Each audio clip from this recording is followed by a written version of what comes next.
Let me ask you something before we begin. Have you ever sat in a room full of people and felt completely invisible? Not because you were hiding, but because someone powerful had already decided you didn't matter. They looked right through you. They laughed, and everyone else laughed with them. Because that's what people do when power speaks. Now imagine this. Imagine you knew something. Something big. Something that could change everything in that room. But you stayed quiet. Not because you were afraid. Not because you were weak. But because you were waiting. Waiting for exactly the right moment. That is where our story begins. The Hargrove Manor sat on the edge of the city like a painting that had never been touched by rain. Iron gates. Stone walls. Gardens trimmed so perfectly they almost looked artificial. From the outside, it was the kind of home that made people slow down as they drove past. The kind of home that whispered, "Someone important lives here." And Edmund Hargrove knew it. He had built his empire across 3 decades, across 3 continents, through deals that lesser men would have walked away from and risks that had always paid off in his favor. He was not simply wealthy. He was the kind of wealthy that stops needing to prove itself. His name opened doors. His silence ended arguments. His approval was the thing people in his world spent entire careers trying to earn. So when his son Daniel brought home a fiancée that Edmund had not chosen, had not vetted, had not approved, a quietly composed young woman named Celeste, with no famous family name and no inherited fortune, Edmund Hargrove did what men like him so often do. He decided, before she even sat down, that she did not belong. The dinner had started beautifully. Crystal glasses caught the candlelight. The long mahogany table was set with the kind of precision that only comes from a household staff who have learned over many years that perfection is not optional in this house. Distant relatives filled the seats, dressed carefully, speaking carefully, laughing at exactly the right moments. Celeste sat beside Daniel. She wore a simple dress. Nothing flashy. Her hands rested gently in her lap, and if you had looked closely, really closely, you might have noticed the small folder she had carried in and placed quietly beneath her chair. But nobody looked closely at Celeste that night. Not at first, because Edmund began to speak. It started with small comments. A raised eyebrow at something she said. A little laugh that wasn't quite kind. A remark about her background, delivered so smoothly it could almost pass for conversation. But then the wine flowed a little more, and the audience around the table grew more comfortable, and Edmund's voice grew louder. She was not right for the family, he said. She did not understand the world they lived in. She had no place in a legacy that had taken generations to build. He laughed as he said it, that full, confident laugh of a man who has never once been told to stop. And the table laughed with him. That is the part that stays with you. Not just Edmund, but everyone else. The thin, uncomfortable smiles. The polite chuckles. The silence of people who knew it was wrong and said nothing anyway, because saying nothing was so much easier and so much safer. Daniel sat frozen, his jaw tight, his hands flat on the table. He opened his mouth once, and then closed it. Opened it again and closed it again. You cannot entirely blame him. He had grown up in the shadow of this man. He had learned, in the way that children of powerful parents learn without being taught, that disagreement has a price. So he said nothing. And Celeste lowered her eyes. Now here is the moment I need you to pay attention to. Because when most people lower their eyes in a moment like that, it means they are defeated. It means the words have landed. It means the room has won. But if you had been sitting close enough to Celeste that night, close enough to really watch her, you would have seen something different. Her shoulders did not collapse. Her breathing did not change. There were no tears building behind her eyes. There was only a stillness, deep and deliberate. The kind of stillness that does not come from weakness. It comes from a decision already made. She was not absorbing the humiliation. She was storing it, carefully, the way someone stores a document they know they are going to need later. Edmund continued. He spoke of legacies and family names and the kind of woman his son deserved. He spoke with the total confidence of someone who had never once been surprised by life. The relatives nodded. The candles burned low. And the dinner moved forward the way cruel evenings always do, slowly and with no mercy. And then Celeste stood up. Not suddenly. Not dramatically. She simply rose. Quietly. Calmly. The way a person stands when they have been sitting patiently for a very long time and have finally decided that the waiting is over. She reached beneath her chair. She placed a small folder on the table. Right there among the glasses and the plates and the half-eaten bread. She placed it down gently, The way you place something you have been carrying for a long time and are finally carefully setting down. Edmund looked at it. Then he looked at her.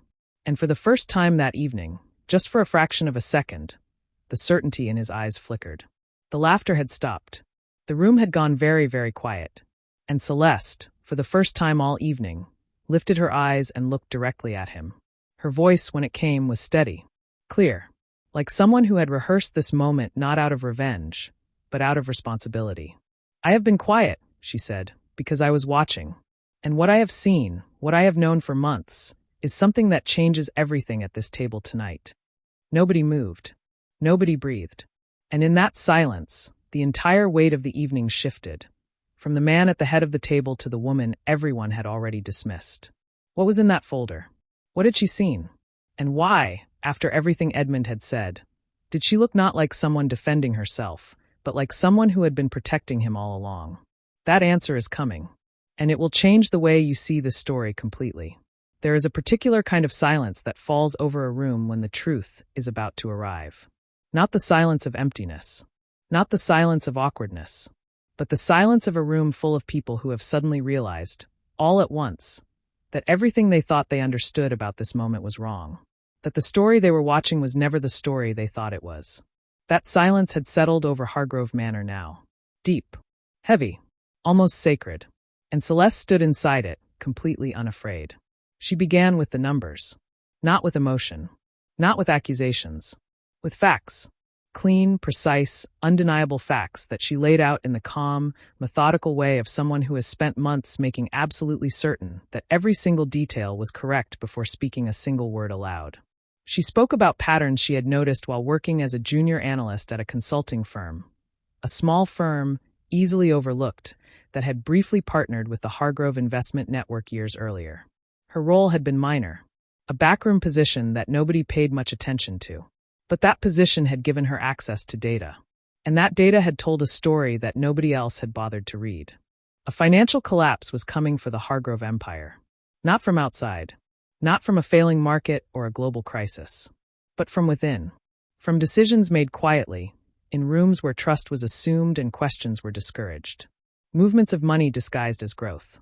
Transactions too precise to be accidental and too carefully hidden to be innocent. Edmund's hand tightened on the edge of the table. His advisors exchanged glances, the quick, uncomfortable looks of people recognizing fragments of something they had sensed before but never dared to name out loud. The relatives had stopped pretending to smile. Daniel had not moved. He was watching Celeste the way you watch someone you thought you knew, and are suddenly completely seeing for the first time. And then she said a name. She said it slowly, quietly, the way you say something that you know cannot be unsaid. Victor Crane. The room reacted the way rooms do when a truth arrives that is too large and too painful to absorb quickly. A sharp intake of breath from one corner. A whispered no from another. The slow, stunned turning of heads toward the empty chair where Victor Crane usually sat. The chair that had been filled, at this same table, for 30 years. 30 years. Victor Crane had been Edmund Hargrove's most trusted partner. His closest confidant. The man Edmund had celebrated with, grieved with, built with. The man who knew the inner workings of the Hargrove empire better than almost anyone alive. He had been welcomed here not as a business associate, but as family. His loyalty had never been questioned, because it had never needed to be. Until now. Celeste laid the final documents on the table. Transfers of capital authorized through Crane's private access. Movements buried beneath layers of legitimate transactions, structured so carefully that they would have taken years to surface through normal channels. By which time, the damage would have been irreversible. This was not opportunistic theft. This was a long, patient, deliberate plan to hollow out the Hargrove empire from the inside and seize control of what remained. Edmund stared at the documents. And you could see it happening in real time. That devastating moment when a proud man's certainty begins to crack. Not all at once. Piece by piece. Like a wall that has been standing for decades. Suddenly finding out that the foundation beneath it was never what it seemed. His voice, when he finally spoke, was quieter than anyone at that table had ever heard it. "How long have you known?" "Long enough," Celeste said. "Long enough to be sure. And long enough to protect you properly." That word stopped the room again. Protect. Because that was the question sitting underneath everything now. The question that changed the shape of the entire evening. Celeste had known about this for months. She had possessed the evidence.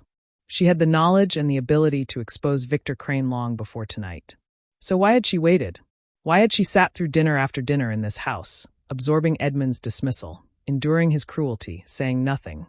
If she had held something this powerful all along, why would she protect a man who had never once protected her? She answered that question with a story. Several years ago, when Celeste was still young and her family had just lost everything, not through carelessness, but through the kind of quiet financial collapse that destroys ordinary people without making headlines, a scholarship had arrived. It came through a fund connected to the Hargrove estate. It asked for nothing in return. It came with no ceremony, no meeting, no expectation of gratitude. Just a letter. And at the bottom of that letter, a signature. Edmund Hargrove. He had approved it without fanfare. Possibly without remembering it. It was to him a small thing, a line item in a charitable fund, signed and forgotten. But to Celeste, it was everything. It was the door that stayed open when every other door had closed. It was the foundation on which she had built her education, her career, her entire future. She had never forgotten it. And so when she discovered what Victor Crane was doing, when she saw the pattern in the data and understood what was coming, she did not go to the press. She did not go to regulators. She went to work quietly, carefully, building a case so airtight that when the moment came, there would be no room for doubt and no possibility of escape.